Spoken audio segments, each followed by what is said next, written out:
lidergo maskulino eta autoritarioetatik kanpo beste lider izateko modu batzuk daudela argi dago. Horretarako, Rosa Mindegia dugu gaur platoan.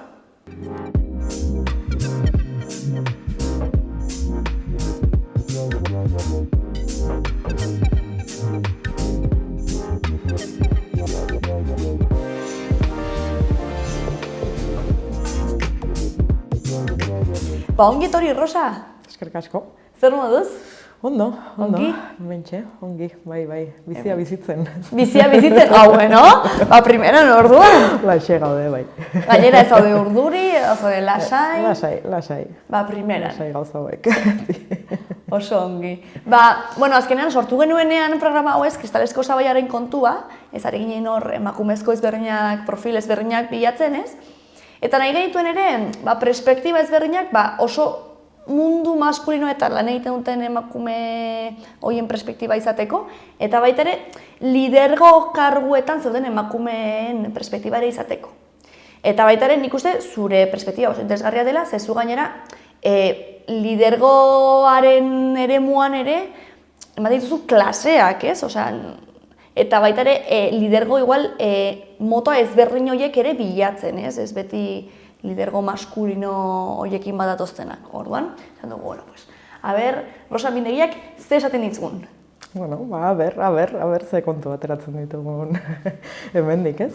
Bai, zu nola ikusten duzu kristalesko sabai hori izaten dela, adibidez, ez dakit, lidergo izaterakoan, ez?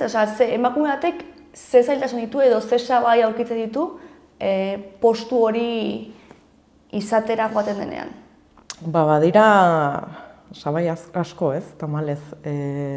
Alde batetik lehenengoa eta nik uste garrantzitsuenetakoa da ze lehen esten duzun, ez? Azkenean emakumeak gizonezkoekin konparatuta erabaki proaktibo gehiago hartu beharra ditugu, ez? Lehen esten dut nire lana edo bizitza profesionala edo amatasuna, familia eta barrez. Eta hor oraindik ikusten ditugu badirela diferentzia asko, ez? Eta azkenean emakumeak emakume izateagatik eta haurdunaldia jasateagatik eta gehien bat zaintza lan horiek gure kargo hartzeagatik, ez? Bada momentu bat, non erabaki beharra duzun, ze lehen esten duten gehiago, ez? Edo zertan sartzen duten, ez? Eta hori da, niretzat lehenengo sabaia. Eta bigarrena da, lidergo postu horietan gaudenean, iristen garenean, baita bat nola edukatuak gauden eta ze lidergo mota hartzen ditugun gure gain, eta bigarrena nola perzibitzen den lidergo hau, ez? Igual dela kasi garrantzitsuena, ez? Eta ikerketak ere bai horrela erakusten du, ez? Azkenean gure buruetan dugun lider zuzentzaile hori emakume batek egiten badu, normalean perzibitzen da agresibo bezala, ez? Igual gizonezko batean perzibitzen da zuzendari on oso zuzentzaile bat eta zuzendari on bat eta ez, nolabaiteko botere batekin eta botere hori azaltzen duena, eta beste aldetik emakume batek berdina egiten badu, ez, ikusten dena da agresibitatea, edo perzibitzen dena da agresiboa dela, edo pixkat erotuta edo histeria moduko bat duela hortan, ez? Ez dituela bere emozioak kontrolatzen edo dominatzen, ez? Biak portaera berdina izan da, ez? Orduan, bada bat guk hartzen dugun rola eta bi kanpotik nola perzibitzen den emakume batek horrelako rol zuzentzaileago bat hartzea ere bai, ez? Orduan hortik badira sabai asko eta gero ja ematen dituz kanpotik ematen zaituzten potere hori, ez? Igual emakumeei naizta liderra izan, baietzaile paper hori hainbeste eskaintzen edo egokitzen, ez? Eta igual behar duzu postua boterea izateko, ez? Eta igual gizonezko batek ez du behar postu formal bat, Boterea izateko. botere edo lidergo bat aurrera eramateko, ez? Badira, eta kasu askotan, eta ikerketan ere bai ikusten dugu, ez?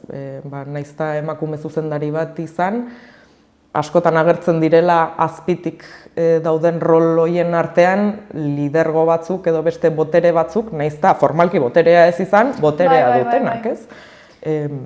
Orduan hor badira sabai asko eta ez, maila asko hautsi beharra direnak horrera iristeko.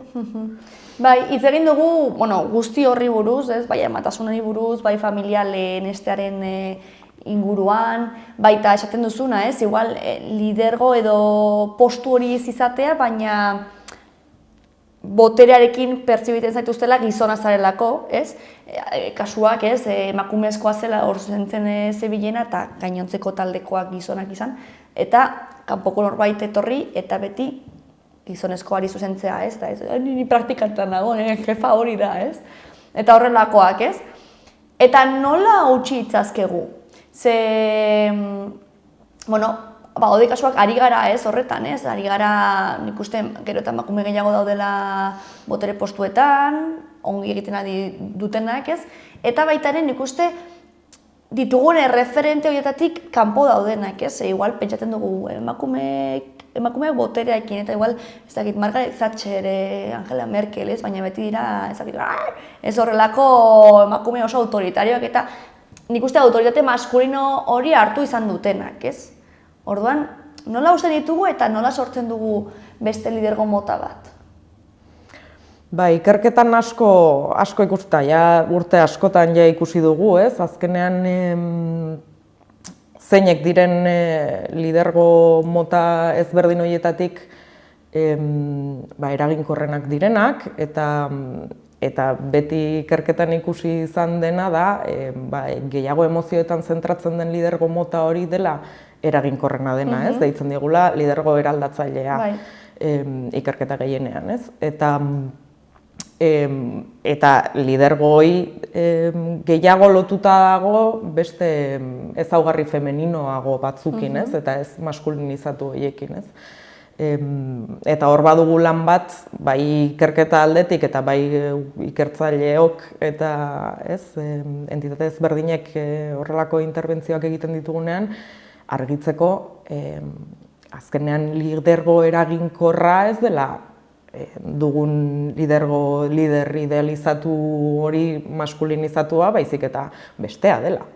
Eta zentratu barra garela baita, beste lidergo mota horiek lantzen, erakartzen, eta ez bakarrik emakumeetan, baizik eta lider maskulino horiek feminizatzen nola baita esateko, edo gehiago emozioetara eramaten, ez?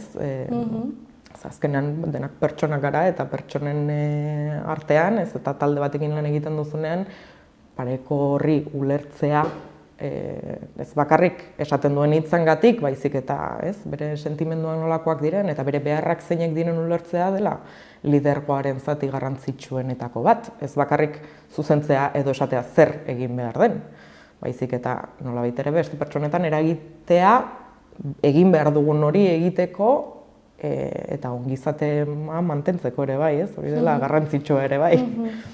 Orduan, oinarri batetik hasi behar gara hezkuntza emozionaletik, ze igual horren falta dugu ja... Bai, falta asko dugu, hezkuntza emozional hortan, falta asko dugu besteak ulertzean, falta asko dugu, pazientzian ere bai, eta nola gestionatzen ditugun gure emozioak eta gure pertzepzioak eta guk sentitzen duguna baita.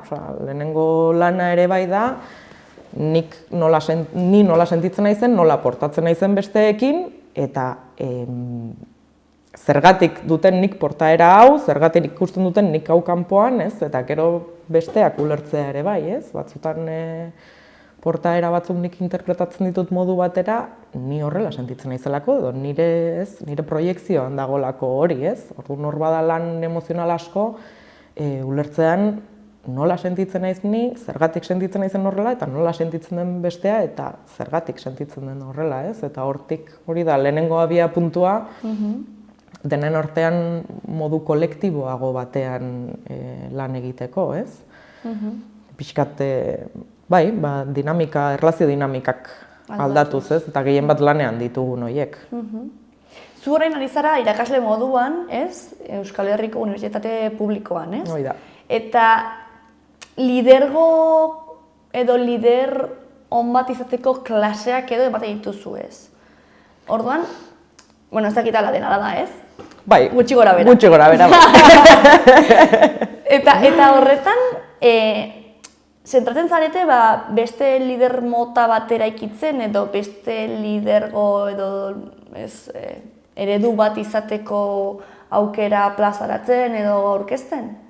Bai, azkenean, eta badugu beste gauzen artean egiten ditugu hainbat dinamika ere bai, ikusteko nola diren, lan sistema eta lan dinamika tradizionalago horiek, eta zeinek dien lan sistema hauen ondorioak gure ongizatean, eta horri buelta emanez eta esanez, bira, hau da normalean egiten daina, eta hau da egin beharko zena, ez? Eta nola sentitzen zara zu lan sistema berri hontan, nola egin dugu batetik besterako saltea eta nola sentiarazi nauen salto horrek, ez? Azkenean ere bai ikerketan, enpresekin egoten garenean harremanetan, eta saiatzen zarenean lan sistema tradizional horietatik pixkat ateratzea eta lan sistema hori aldatzea, ez? Aurkitzen ditugu, gazteekin aurkitzen ditugun arazo berdinak. Ze azkenean, ez, dira arazo batzuk etortzen direla gure lanaren ideia horretatik, ez? Azkenean, eta gehien bat lan mekanikoetan, eta ez? Eta zuzendari paper horietatik, ez?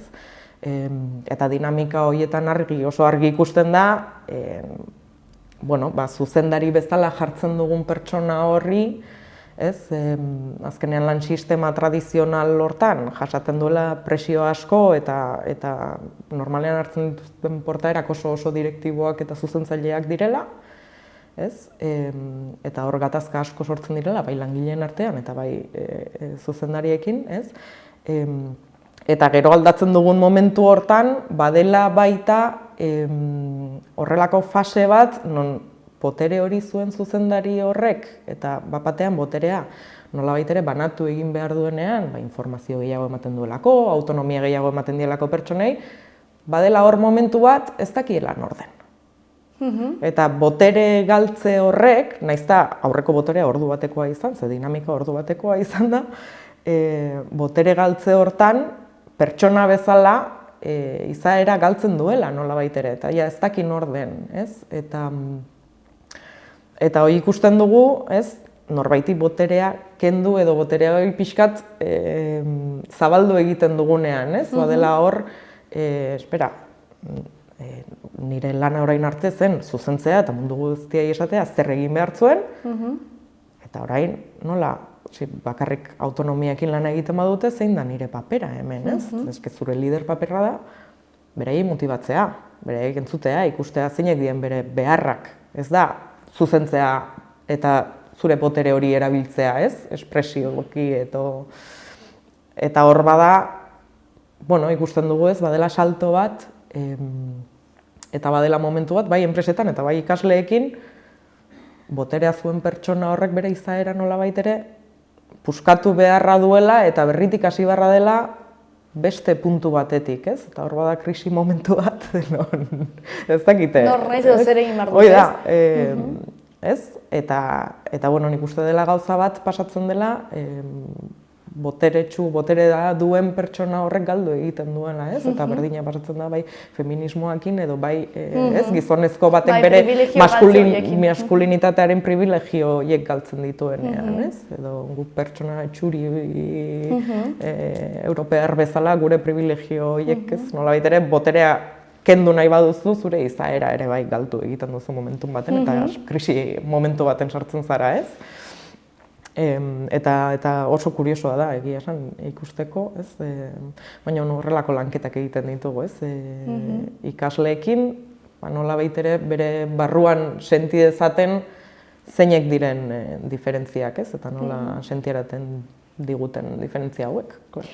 Eta ikusi duzu, jarduera hauek edo dinamika hauek klasean egiterakoan, edo inkluso enpresetan, lidergoa dutenak emakumezkoak direnean, sentitu duzu diferente hartzen dutela gizonezkoak direnean baino?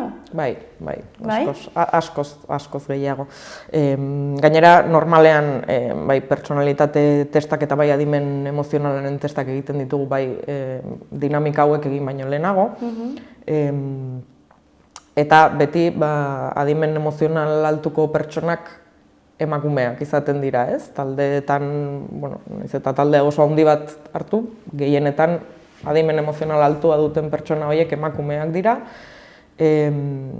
eta adimen emozional altua duten liderren artean ikusten dira beste moduko portaerak izaten direla, ez? Bai empatiarekin gehiago lortutako portaera batzuk, edo bai, adimen emozionalak eramaten zaitulako baita zure ingurukoa hobe ulertzera, ez? Eta beste interpretazio batzuk ematera pasatzen den horri, eta beste portaera bat ematera, ez? Kontzienteago zarelako zein den zure inpaktua beste pertsonengan baita, ez? Orduan, bai adimen emozional altu baxu horren konparaketan, eta bai emakume eta gizonezko horren konparaketan hartzen diren rolak lider bezala desberdinak dira, ez? Eta lider bezala egiten duzun, portaera edo horrelako performantza, ez? Ezberdina da gizonezkoen artean eta emakumezkoen artean kasu gehienetan behintzat. Nola pertzibitzen da kanpotik orokorrean edo nola pertzibitu ohi da lidergoan dagoen emakume bat? Ze horri iritzi daude edo, ze... Normalean agresiboago naizta ez izan.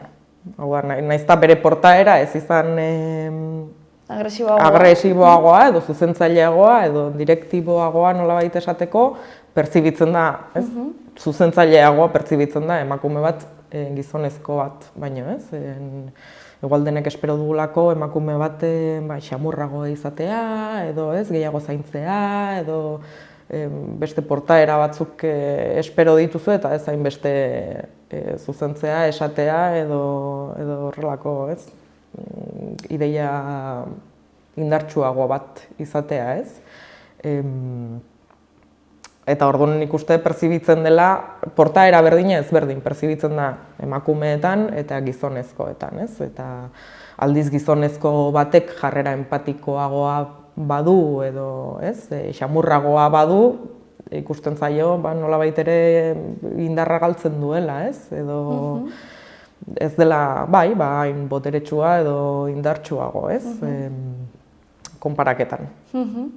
Eta posible da, zaintzatik eta xamurtasunetik ere lidergoa hartzea eta hori aurrei itzi negatibo horiek alde batera guztea, positibo bezala ikustea?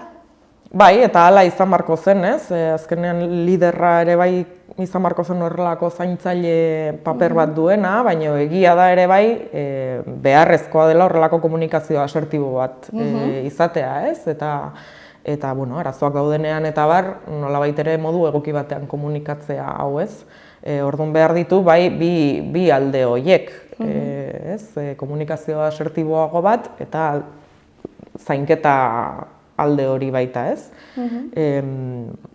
Eta horren kombinazioan dago ere bai, horren eraginkortasuna. Orduan, bai, posible da, ez? Eta, baina badu horrelako kombinazio bat, ez? Gure pertzepzioak aldatzea, gure ideiak aldatzea, eta guk emakume bezala ere bai, beste lanketa bat, eta beste indar bat, eta botere bat ateratzea, eta ez maskulinoa den botere hori, ez? Ez du zertan erez lidergo maskulino hortara iritsi edo hori eraiki, ez? Posible da lidergo bat izatea eta ez alde hortatik. Eta ikerketak ikusten du, ez? Eraginkorragoa dela bestea. Beraz, ez dugu beharrik ere horrelako maskulinitatera autoritatebitate horrekin, ez? Hoi da.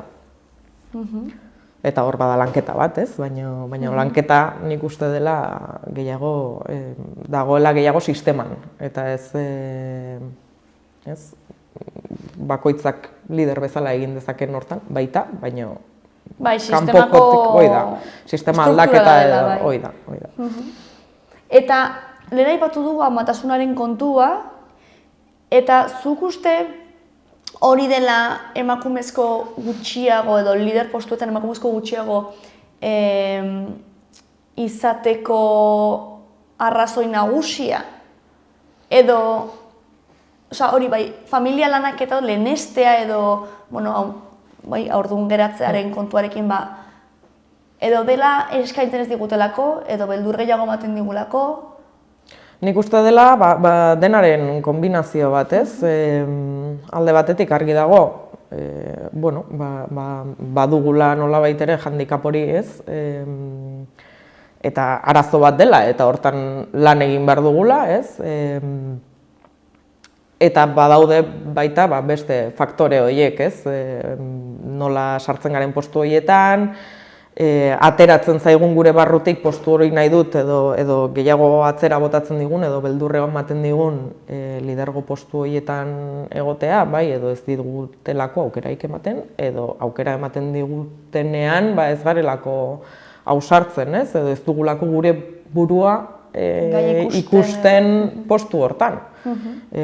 Ez? Igual azkenean nolabait ere ezituak izan bagara bigarren linea batean edo maila batean egoteko, lehenengo mailara pasatzeak, ez, exigitzen du ere bai horrelako barruko lan handi bat, ez?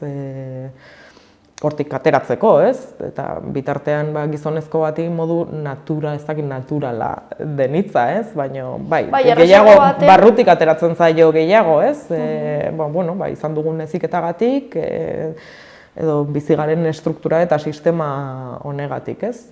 Azkenean emakumeei zainketa lekuetan egoteko ezituak izan gara eta bigarren maila hortan egoteko ezituak izan gara oraindik. Beraz, emakume bat postu hori onartzeko ere bai egin behar du horrelako barruko lan potente bat, barrutik indartzeko, edo zure burua ikusteko postu hortan. Bai, faktore asko direla hor zeharka daudenak. Eta nik ere ikusi dut, ez dakit zu hala ere ikusi duzun, baina batzutan emakumezkoak lidergo postuetan gaudenean, ez dakit buelta gehiago ematen diogulako edo nahi dugulako talde lanean jende guztia ongi egotea edo, ez? Gaizki sentitzen garela, adibidez, iguala jarri behar garenean zorrotz edo, gero horrekin ez gaudela eroso, eta ez dakit dela sentitzen dugulako lidergo izateko firme, zorrotz eta zuzen izan behar garela, eta hori ez dator gure izaerarekin bat, eta ez dakigulako beste modu batez lider izaten, edo, ez dakit zer den, baina bai ikusi dut horrelako, bai lidergo postu bat ongi egiten ari zara, baina ez duzu sinesten ongi egiten ari zarela, edo ez zara ongi sentitzen, ez dakit ulertzen duzu. Bai, hor emakumeetan beti ikusten dugu, ez? Kulpa sentimentuoi eta kulpabilitate emozioak indartsuagoak direla gure barruan, ez? Eta horrelako rumiazio haundituago bat ematen diogula, edo, bai garrantzi gehiago ematen diogulako, ez nolabait ere bestei sentimenduei, gure erlazio sozialei, eta, kanpotik ere bai egiten zaigun juizioa ez delako berdina.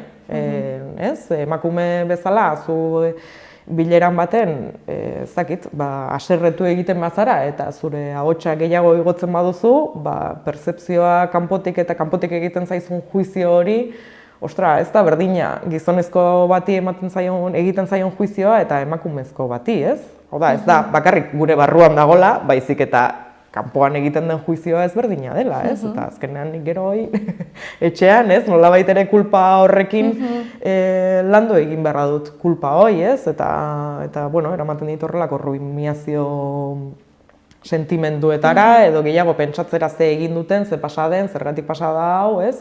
Eta serretzeagatik kulpa gehiago sentitzen dudala, ez?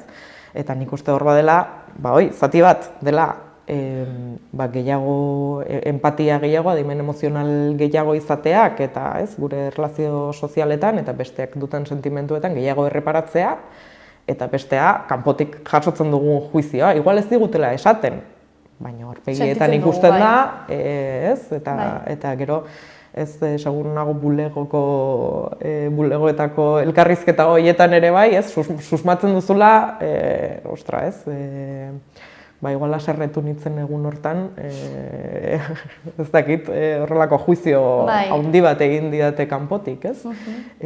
Orduan nik uste baditula bi atalak, ez dela bakarrik gure horrelako arazo bat, ez, kulpabilitate handia sentitzen dugula, baizik eta badela, bai barruko gauz bat, baina bai kanpotik etortzen den gauz bat, baita, ez? Eta zenolako mekanismoak erabilitzazkegu momentu horietan sentitzen dugun deserosotasun hori edo konfiantza falta hori pausu bat aurrera emateko edo... Hombre, nik uste gakoa erlazio sozialetan beti komunikazioa da, ez? Eta horrelako komunikazio natural bat eta eroso bat sortzea zure lanpostuan eta lider moduan, ez? Horrelako komunikazio ireki bat sortzea langileekin eta ez? Lan egiten duzun pertsona horiekin dela gakoetako bat konfiantza sortzeko, ez? Eta horrelako rumiaziotik kanpora ateratzeko behar duzuna da konfiantza. Oda, igual momentun baten ez ditut nire emozioak oso ondo erregulatu eta eserretu egin naiz, baina badakit nire taldeak ningan konfiantza duela, ez? Naiz eta nik bat edo beste egin, ez?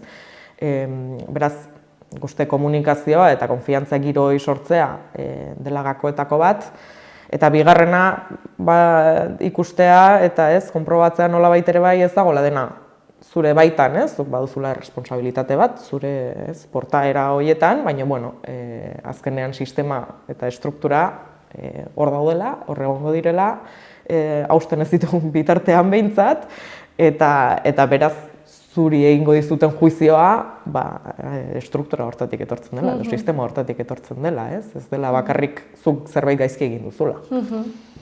Eta zu, azkenean, klase batean zaude, eta zentzu horretan ere lider zara, ez? Irakasle moduan, azkenean klaseko liderra zara. Orduan, horren sentitu duzu emakumezko bat dagoenean, klase ematen edo gizonezko bat dagoenean, desberdin ikusten dela?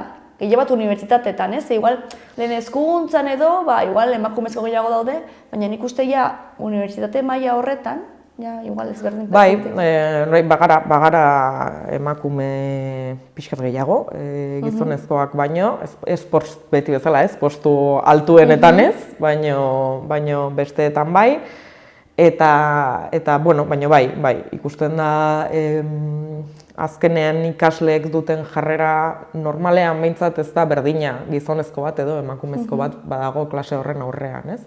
Eta gero gaztetasunak baita badu hor beste kapa bat, ez? Beraz badira hor kapa asko klase baten aurrean jartzen zarenean, eta horrelako klaseak, ez? Azkenean 80 pertsonako klaseak izaten ditugu aurrean.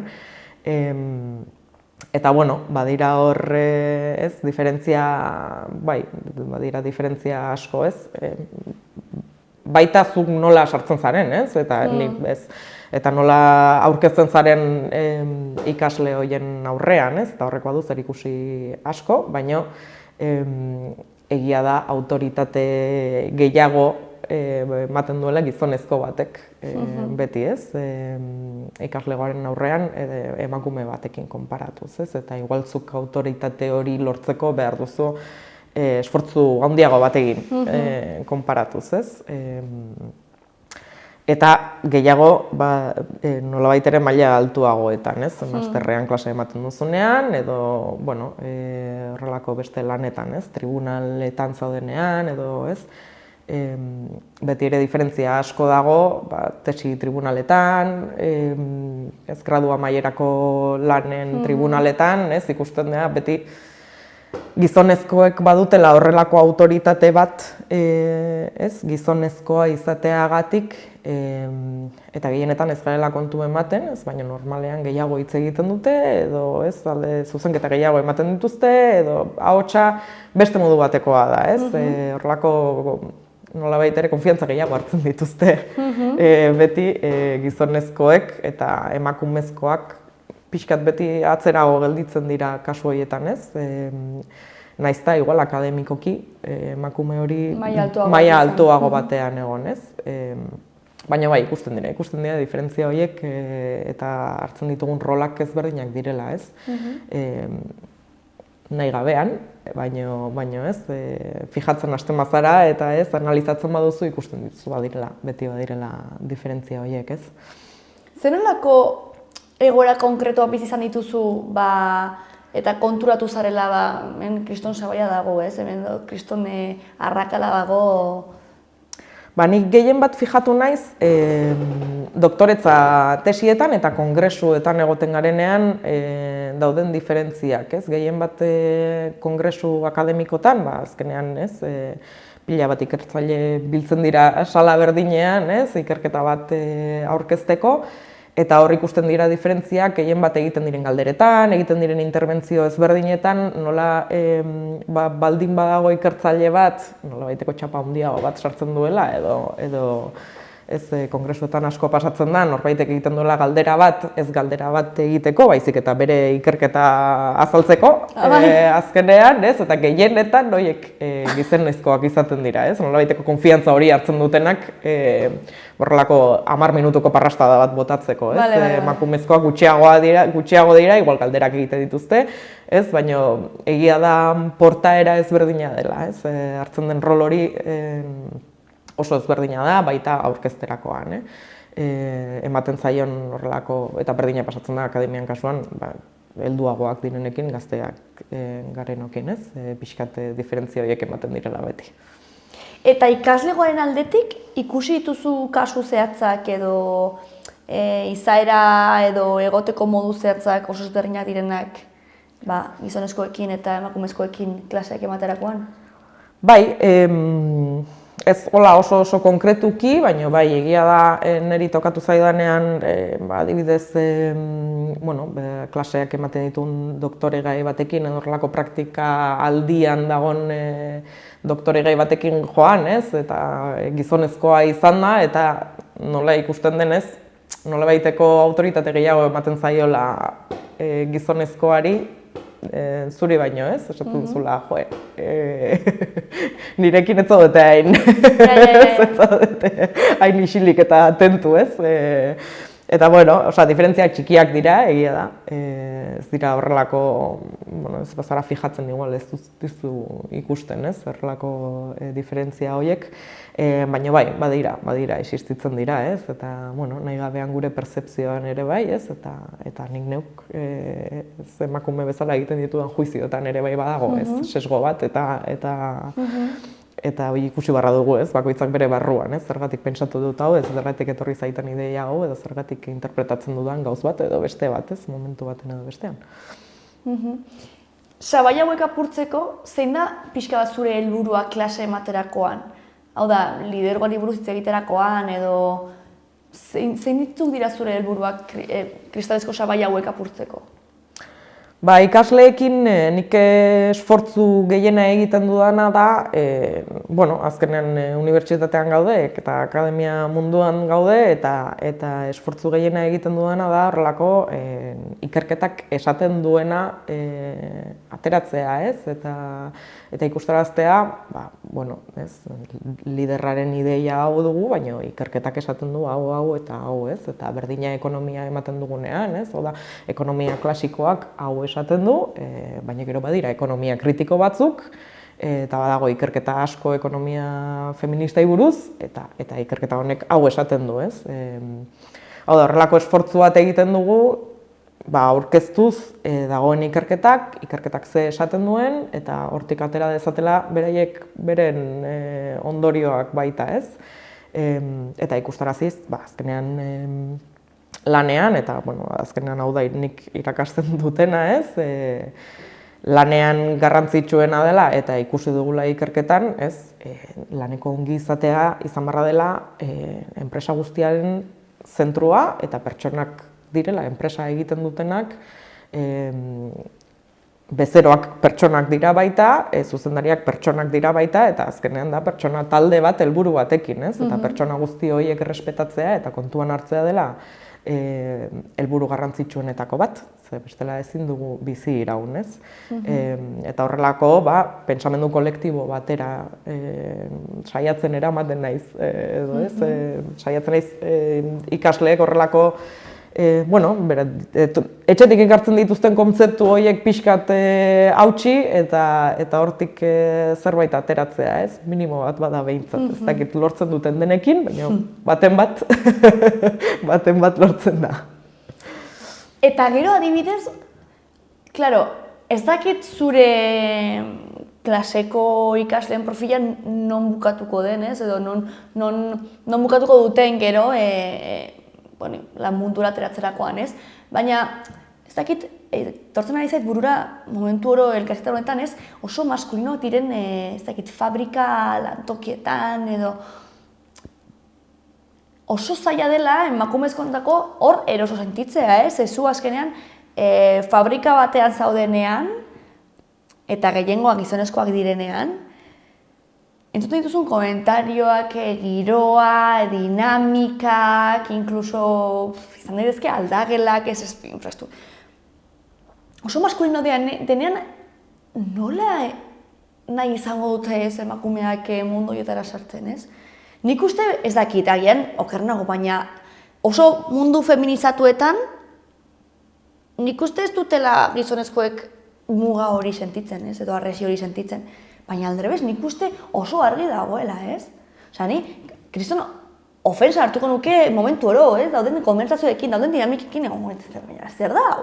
Eta nik uste gero gizonezko horiek gero etxean daudenean edo zirkulo txikiagoetan ez direla horrelakoak, baina azkenean sortzen diren giroak, ez? Nola apuntzak horrekin edo? Sektore maskulinizatu horietan, ez? Enpresa industrial maskulinizatu tradizional horietan, ez? Emakume bezala sartzea oso gogorra da, ez? Eta, karo, desberdina da, ez? Boterea duen pertsona hori, gizonezko hori mundu feminizatuan sartzen denean, ez? Eta mundu maskulinizatu hori guretzat egokiago egiteko aukera bakarra da gizonezkoen botere hori eta estruktura horiek puskatzea, ez? Eta horretortzen da berriro izaera galtzea horri, ez?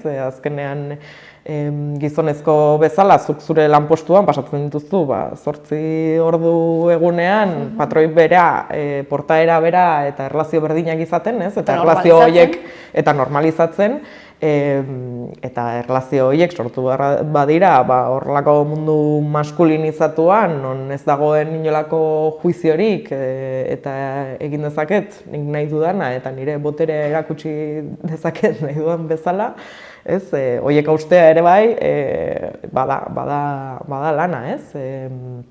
Eta gainerak kontsideratzen delako hori ez dela dinamika egokia, edo, beti egon den dinamika, eta horrela ondo egin badugu, zergatik aldatuko dugu orain, ez? Ze eroso sentitzen gara dinamika hontan. Azkenean eroso dauden pertsona horiek bere erosotasunetik ateratzea talde moduan, non talde moduan beren portaerak ere bai kontagiatu egiten diren, eta azkenean emozio guztiak kontagiasoak dira, eta oso erresa da talde batean horrelako dinamikak sortzea, eta hauek puskatzea da oso deserosoa puskatzen duen horrentzat, edo puskatzen saiatzen den horrentzat, berria den horrentzat, eta sartzen den horrentzat, eta puskatzen duen horrek ere bai, marra du horrelako barruko lan bat izaera berria aurkitzen, azkenean. Eta berdina pasatzen da mundu edo sektore maskulinizatu guztietan, kiroldegietan, badago hor multzo edo, leku asko non dinamika hauek ematen diren, eta emakume bezala sartzea ez da erosoa, ez gaude hortan onartuta. Ez da guretzat eginda, eta... Bueno, nik uste, inkluso gimnasioetan, nik ikusi dut, eta nik uste eta programa egiten ari garenetik gero eta gehiago, aztertzen dut, adibidez, gimnasioetara badaudela orduak, non emakume asko joaten garen, eta badaude orduak, non emakumeak ez garen joaten. Ze, badakizu ze ordutan egongo diren. gizon asko eta egongo den oso giro maskulino bat eta nire ustez batzuetan ere oso ez dakit nola aipatu, baina, errespetu faltak daudenak edo niretzako erosoa ez den egoera bat, ez? Eta gero, justu baude ordu batzuk, gehiengoa gara emakumeak. Bai, eta guretzak seguruak diren ordu horiek, ez? Baina, bai, kiroldegietan pasatzen da lanean, pasatzen den berdina, ez? Hasteko kiroldegi berri batera joaten bazara, eta gehien batez muskulazio zona horietara, ez? A priori maskulinoak diren espazio horietara sartzea, hasteko bakarrik egitea zaila. Normalean joango zara, ez?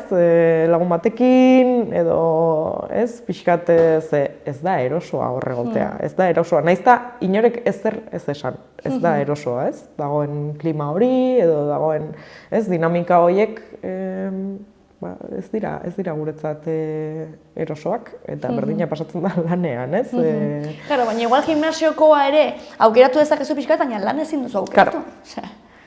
Lana ezin duzu aukeratu, argi dago, ez? Eta zenbakiek ala esaten dute, lana aukeratu nolabait ere aukeratu egiten dugula, ez? Eta emakume gehiago dela zaintza sektore horietan, ez? Eta hori ere bai, ez? Erosatasunetik edo ateratzen zaigun hortatik etortzen da, ez? Bai. Azkenean, baina bai, egia da, ez? A priori guretzat eginda ez dauden leku horietan eta lan horietan sartzea, oso gogorra dela eta hortan gainen nola egitere ematen du guk dugula erantzunkizuna hori, ez? Eta igual erantzunkizuna ez da dena gurea, nahi dut, ez? Eta pertsona individual batean erantzunkizuna hori jartzea, ez? Motxila hori jartzea, esken ematen duzu zure motxila eta beste guztien motxila. Bai. Azkenean. Bai, egon gara hemen izketan profil ezberdinekin, baina zegoen neska bat kontatzen zuena, bera soinu teknikari moduan, zegoetan dizituela neska pila bat, interesa zutela horretan, baina ez direla sartzen, ez zutelako nahi egunero gizonez inguratuak egotea eta giro horietan murgiltzea, ez? Karo, zu izan dezakezu pasio bat zerbaitengatik, ez? Baina gero ez konpensatzea nik deseroso sentitzea nire lanean. Igual lana gustoko dut, baina eske naiz eroso sentitzen lan hortan. Orduan azkenean lan ez aldatuko dut, ez? Eta pena handi bat da hori baita ere, bai. Hori da, ze azkenean, gero esaten dugu, zergatik ez daude emakumeak ez dakit STEM arloetan edo nik zer dakit, ez? Baina igual hori da, ez daudelako eroso, baina ez dutelako interesa dute. Bai, bestela egongo ziren, ez? Leku eroso bat izango bazen, egongo ginen, ez? Presente leku horietan, ez? Ez pagaude da, ez delako erosoa. Eta horrelako esfortzu plus bat egin barra dugulako horregoteko, ez? Ez bakarrik nire lana, baizik eta nire lana eta saiatu eroso egoten, ez? Orduan, karo, horre bada, ez, lan doblea hortan, ez? Eta, lortzen baduzu, igual, ez, lortzen baduzu leku txikitxo eroso bat izaten, hortan, geldituko zara, ez, eta saiatuko zara, edo igual impulsoa hartzen duzu, ez, baina bada hor, bada lan bat egiteko eta motxila bat, gurea ez dena guk jartzen dugula gainean, ez? Lehen hori aipatu duzu ekonomia feminista, zertan datza ekonomia feminista, ez? Ekonomia feminista da ekonomia kritikoak deitzen diren hoien artean horrelako lerro bat, ikerketa lerro bat, analizatzen dituenak kapitalismotik, kapitalismo estruktural horretatik kanpo dagoen beste mugimendu bat da, beste ikuspegi bat, non pertsona eta pertsona arteko berdintasuna jartzen diren ekonomia ereduen zentruan. Hau da, ekonomia kapitalista batean merkatua da ekonomiaren zentroa, ekonomia feminista eta eredutik zentroa dena da pertsonen arteko desberdintasun horiek haustea, ekiditzea, eta pertsonen ongizatea eta berdintasuna zentroan jarrita. Orduan, ekonomia feministatik egiten diren ikerketak normalean dira genero aldetik edo genero ezberdintasun horiek arakatzea eta ikertzea bai soldata aldetik, bai aukeratzen ditugun postu aldetik, bai egiten dugun karrera profesional aldetik, ez? Eta 2024ko ekonomia Nobel saria adibidez, ekonomia feministako autore batek jaso zuen. Badu bere indarra ikerketan behintzat, ez? Nahita ekonomia kritiko horien aldetik. Nola hartzen dute ikasleik horrelakoak ikasterakoan, ez? Zen, nik uste igual orain bai egiten ari dela, esfortzu handiago bat, perspektiba feministago batetik edo ezitzeko ikaslegoa, ez? Nola pertsibitzen dute? Zorain arte nik uste hori, ez dela inoiz eman. Badira, utzi barra dira, ez? Puskatu barra dira, hainbat pareta, kristal eta denetatik, ez?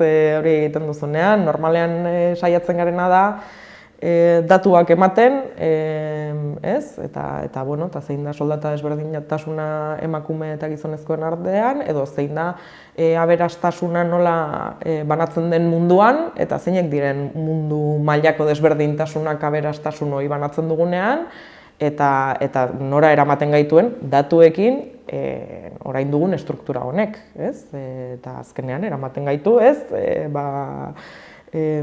Mundu mailan aberatsenak diren 1% horrek beste 89%aren aberastasun berdina izatea, ez? Eta horrelako datuekin da pixkat ditugun patroi edo struktura mental horiek pixkat puskatu eta datuak eman, ez? Ez esan ez hau da ona, hau da txarra, baina, esan ez, hemen daude datuak, ez? Eta unibertsitateek egin barra duguna da, ikerketa eta datuak, ez? Eta pixkat insistitu,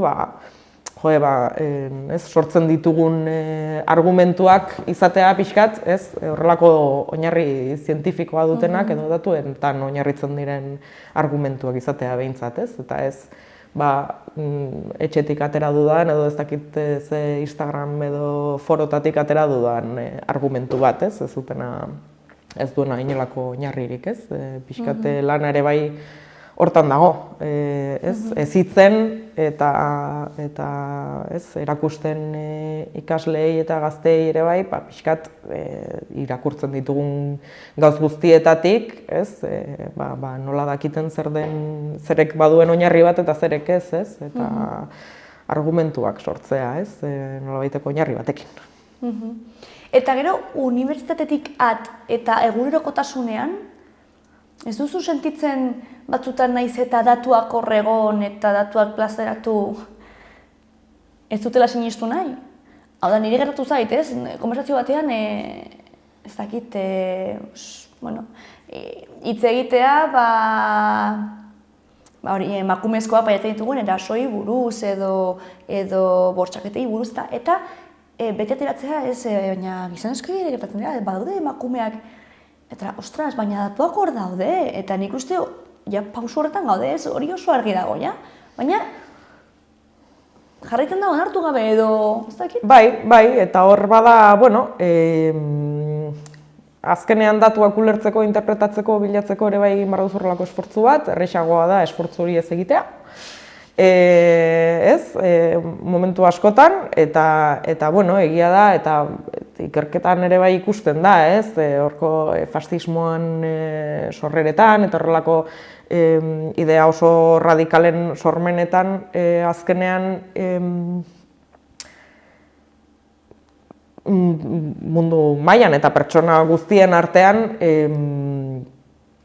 emozio oso intenso bat sortzen dizun ideia simple bat eraginkorragoa dela argumentu oso bat baino, ez? Eta hortik dator arazo bat, ez?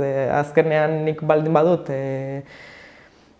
argumentu oso potolo bat, niri nik daukadan bizitzagatik asko inpaktatzen dit, argumentu txiki horrek, igual horren gainean sartzen dut beste guztia, azkenean niri ondo etortzen zaitelako, ez? Edo nire barruan horrelako sortzen didalako, intentsoagoa den emozio bat, ez? Edo inmigranteak etortzen direlako lanak entzera.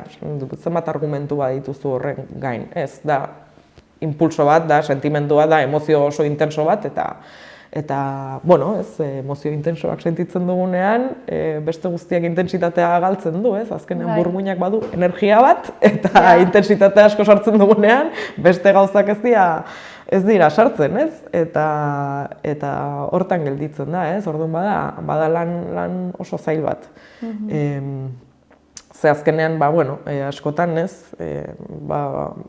zerbaitekin implikazio emozional altu bat dagoenean, hortik ateratzea oso konplexua da, eta oso zaila da, eta normalean eskatzen du horrelako haustura bat, trauma bat, kasi hortik ateratzeko. Orduan, zenbateraino diskutitu dezakezu, argumentatu debatitu dezakezu ideia oso argi eta simple bat duen pertsona batekin, askotan gutxi, eta askotan frustrazioa besterik ez du ekartzen. Eta gero gertzen da, kontrakoa, azkenean frustratzen zara, jartzen zara hortzu, eta orduan gero esaten duzu, eta ez du zertarako balio, gainera, gizonezko bat jartzen denean horrela, igual, egiten diote kasu, baina emakumezko bat, horrela, ez daude ja, azkenean paperak galdu ditu, eta aserratu da ez zuelako argumenturik, Eta zuhor paperean. Pasatzen da. Zaila da, lan handia dugu egiteko. Bai. Hori zarete, ari gara Eurokorrean, ez nik uste, ezakit, konsiente garenok, baina, bukatzear gaude, baina nahiko nuke jakin zure ikuspuntutik, edo ze esango zenioke lidergo postu batera pausua eman nahi duen emakume bateri, edo oso mundu maskulino batean lan egin behar duen bateri, ze esango zenioke, ze aholku edo ze bultzada emango zenioke? Nik uste lehenengoa eta garrantzitsuena dela, arazoa ez dagoela bere gain. Arazoa kanpoan dagoela, arazo estruktural bat dela, eta zaila izango dela, baina bera ez dagoela nolabait esateko hautsita. Eta, gero lan asko egin beharko duela, zaila izango dela, posibleki, baina, laguntza ere bai eskatzen aldela, formakuntza ere bai beti, badela laguntza bat, eta ondoan dituen emakume guzti horien laguntza eta babes hori ere bai erabiltzea, azkenean nik uste emakume guztion arma handiena da ondoan ditugun emakume horiek, eta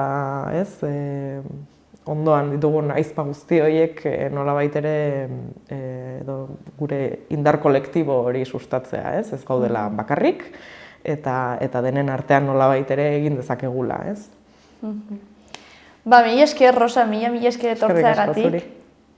Eta, jarraituko dugu hausnartzen, jarraituko dugu emakumezko ezberdinekin hitz egiten, eta guztiok batera, etxean hor jarraitzen duten hausnartzen. Mila esker. Eskerrik asko.